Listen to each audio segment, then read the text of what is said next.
dan Bunga adalah 3 sahabat yang hampir setiap hari menghabiskan waktu bersama. Sekilas mereka tampak kompak, tetapi tidak dengan salah satu di antara mereka. Sore itu, sepulang sekolah, Dika tiba-tiba mengajak kedua temannya untuk pergi ke mall. Dengan semangat, Dika mengusulkan agar mereka mencoba ke kafe baru yang sedang viral. Bunga langsung setuju karena ia ingin sekaligus berfoto untuk diunggah ke media sosial.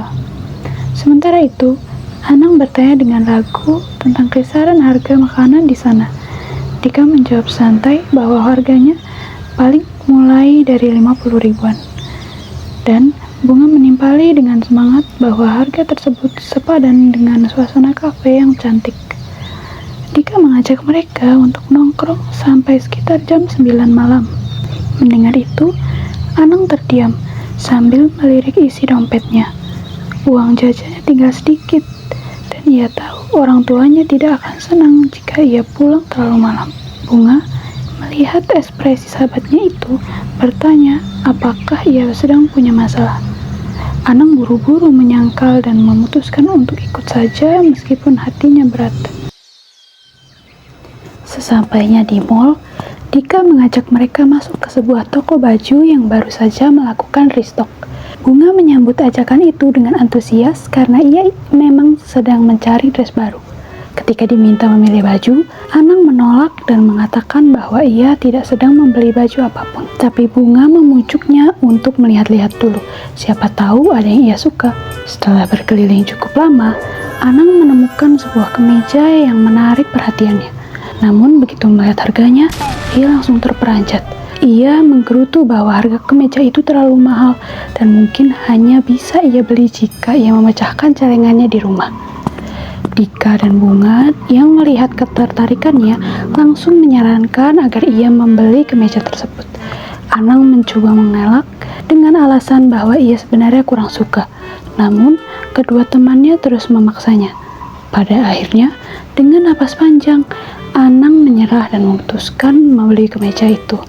Meski ia tahu bahwa tabungannya akan terkuras habis. Setelah selesai belanja, mereka berjalan menuju kafe yang tadi dibicarakan. Bunga dan Dika langsung masuk dengan riang, tetapi Anang berhenti di depan pintu, berdiri diam seolah menimbang sesuatu. Bunga memanggilnya dengan heran. Begitu pula Dika yang bertanya, mengapa ia hanya berdiri di sana dan tidak ikut masuk. Guys, aku mau ngomong. Anang memberanikan dirinya untuk bercerita.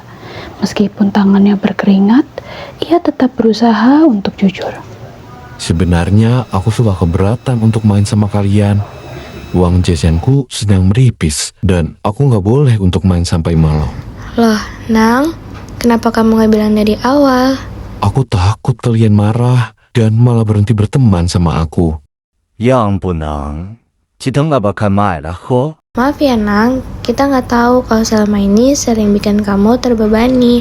Ya Nang, maaf ya. Terima kasih Nang udah mau jujur ke kita. Besok-besok kita main di rumah aku aja supaya lebih enak. Boleh tuh. Terima kasih ya Bung. Dik. Mereka akhirnya memutuskan untuk tidak masuk ke kafe itu dan memilih duduk di area mall yang lebih tenang.